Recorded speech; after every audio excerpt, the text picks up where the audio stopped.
السلام علیکم ناظرین قدر، آج کی اس ویڈیو میں ہم آپ کو خلیفہ ہارون الرشید کے ایک دلچسپ واقعے سے آگاہ کرنے والے ہیں۔ لیکن ویڈیو کی طرف بڑھنے سے قبل میری آپ سے ایک چھوٹی سی درخواست ہے کہ اگر آپ ہمارے اردو بول ٹی وی چینل پر نیو ہیں تو ہمارے چینل کو سبسکرائب کر دیں اور لائک بھی کر دیں، اور ساتھ ہی بیل آئیکن کو بھی پریس کر دیں تاکہ تمام ایسی نئی معلوماتی ویڈیو آپ تک بآسانی پہنچتی رہے۔ چلو چلتے ہیں دوستو ویڈیو کی طرف۔ سامعین، خلیفہ ہارون الرشید کے پاس ایک مرتبہ علامہ بہلول رحمۃ اللہ علیہ آئے۔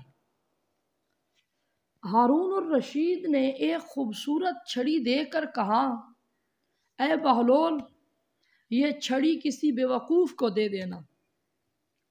علامہ بہلول رحمۃ اللہ علیہ وہ چھڑی لے کر گھر آ گئے۔ کچھ عرصے کے بعد خلیفہ ہارون الرشید بیمار ہو گئے۔ کافی علاج معالجہ کروایا مگر صحت یاب نہ ہو سکی، اور علامہ بہلول رحمۃ اللہ علیہ کو پتہ چلا کہ خلیفہ ہارون الرشید بیمار ہیں۔ تو علامہ بہلول رحمۃ اللہ علیہ خلیفہ ہارون الرشید کی عیادت کے لیے خلیفہ ہارون الرشید کے پاس تشریف لائے،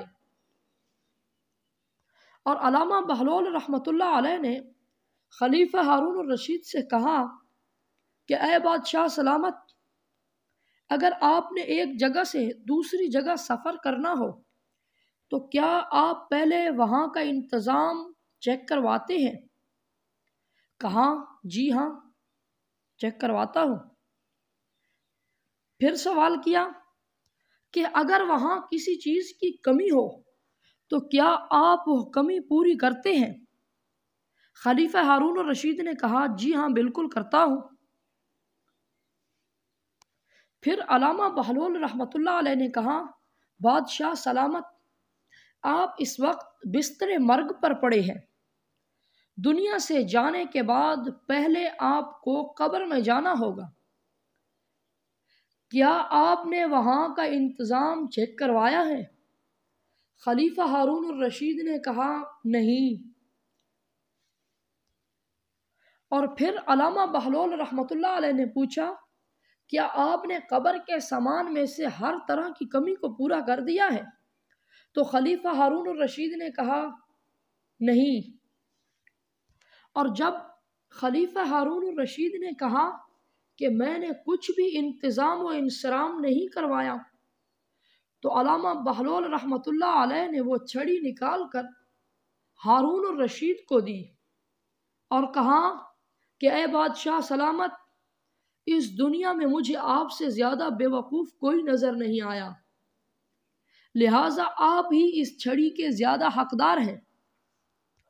تو اس وقت خلیفہ ہارون الرشید کی آنکھوں سے آنسو نکل آئے اور علامہ بہلول رحمۃ اللہ علیہ کو فرمایا کہ اے بہلول، تم ٹھیک کہہ رہے ہو،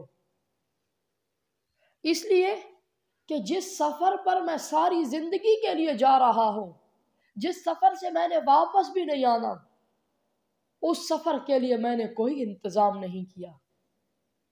سامعین، اس واقعے سے یہ مت سمجھیں کہ خلیفہ ہارون الرشید مجھ جیسے گناہ گاروں میں سے تھے، ہرگز نہیں،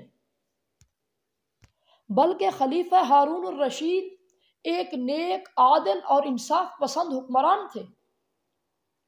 اس واقعے سے ہمیں سبق ملتا ہے کہ آج ہم کتنے بے وقوف بن چکے ہیں کہ ہم مرنے والوں کے جنازے بھی پڑھتے ہیں اور ان کو اپنے ہاتھوں سے قبر میں بھی اتارتے ہیں، لیکن اس کے باوجود بھی ہم دنیا کمانے کے چکر میں لگے ہوئے ہیں، اور جس سفر پر ہم نے ہمیشہ کے لیے جانا ہے، آج میں اور آپ تو کیا،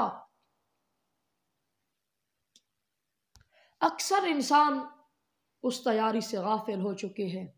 سامعین، ہمیں دنیا کمانی چاہیے لیکن ضرورت زندگی کے لیے، لیکن ہماری اصل زندگی آخرت ہے، ہم نے اپنی اخروی زندگی کو سنوارنا ہے۔ اس کے لیے آج میں اور آپ کچھ نہیں جمع کر رہے، اور آخر میں دعا کرتے ہیں کہ اللہ رب العزت مجھے اور آپ کو بلکہ پوری انسانیت کو اپنی اخروی زندگی سنوارنے کے لیے